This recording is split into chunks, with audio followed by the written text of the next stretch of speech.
leadership here.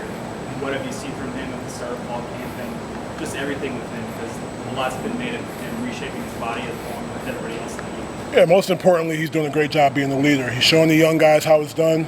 He's leading by example. He's doing a great job in the classroom, great job in the community. Right now, he's OU. He's one of our elite guys, doing everything right. His body's changed. He's accepted, the new techniques that he's playing. He's always been the big run stopper, like I've said in the past. But now he enjoys getting after the quarterback, doing a lot of different things, movement-wise up front. And right now, he's hitting on all cylinders. Is there anybody in your room you've noticed, like physically they've changed a lot over the offseason, maybe shed weight or bulked up at all? Honestly, our skinny guys are gaining weight, our big guys are losing weight, so it's been good. In particular, I'm just happy with the way our young guys have embraced Kristen and Corey and their staff and have bought into everything that they're doing. And we have young guys that have gained 20, 30 pounds in 2-3 months, and we have big guys who's lost 10, 15 pounds and also gained muscle mass, so that's good. So that's just a tribute to what Kristen and Corey are doing, and they got a great program, and those guys are following it. Sounds like probably kind of an obvious question, but how important is that body composition piece, that strength, that guys being in shape? How important is that for them to be able to play? Well, because of the way we're going to play on defense, we're going to be relentless, and guys are going to have to run to the ball no matter where the ball is.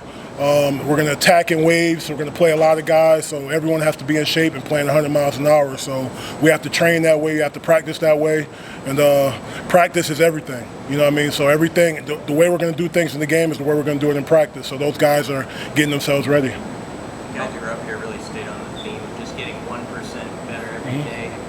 Have you seen this as a team that is really taken to that mentality of not getting beyond what is right in front of them? Absolutely, and right now we're just focusing on being where we are. And we're just taking it one day at a time, trying to stack one practice after one practice and just getting better each day. Trying not to, look too far ahead, just taking it one day at a time and focusing on the day. How important is this month from a scheme perspective of getting guys where you want to be? Well, they just got to know what they're doing, right? That's all it is. And, we're going to be patient with them. It's new for everybody. It's new for the coaches. Myself, Coop, Rob, who haven't been in this defense before. So everyone's learning, so it's good that we're all learning at the same time. And those guys are picking it up well, and they enjoy the defense, and they're playing fast and making a lot of plays. When you have a young group like that, a position group like you do, how do you know when a guy is ready to live in the trenches? I mean, you don't know until the real bullets are flying, but we're going to get them prepared, and the best way to get them prepared is, like I said, is through practice. So if they can make it through practice and play at an elite level in practice, we feel like they can go out there and play on Saturdays and help us. Can you think back to your time at Temple as a player, like when you kind of made that jump from reserve to starter? Well, I tell all those guys all the time, like I'm a perfect example of someone who, was with a previous coaching staff, and then Coach Rule and the staff came in, and it was a totally different atmosphere, totally different style, discipline, culture. And I can give those guys examples of what I went through. So I know exactly what they're going through, but I push them through it and try to, help them with the mistakes that I made as a young guy, trying to adapt to a new culture and making sure they don't do the same things. What clicked for you? Was it mental, physical? Just realizing that the culture is not going to change. The guy has to change. So, as a young kid, I was stuck in my ways, thinking I knew everything, doing things my way. The culture didn't change, and, not being on the field, hurt me the most. So I, wanted to get on the field, and I wanted to buy into the culture and not let my teammates down. So our guys right now, we don't have guys that, take air out of the room.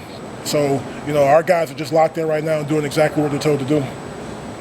How difficult of a matchup is Minnesota, especially for a defensive line unit like yours, just going up there to start the season against a program that tries to control the line of scrimmage both ways like this? I think whenever it's a conference opponent, it's going to be tough, right? And we understand that, in this conference, you got to be able to stop the run. Minnesota's a team who runs the ball well. They have a good O-line. They have good blocking tight ends, and they're going to be downhill. So, we have to accept the challenge. But right now, our guys are just focused on taking it day at a time. We're focused on the run game. We're focused on the run game in practice.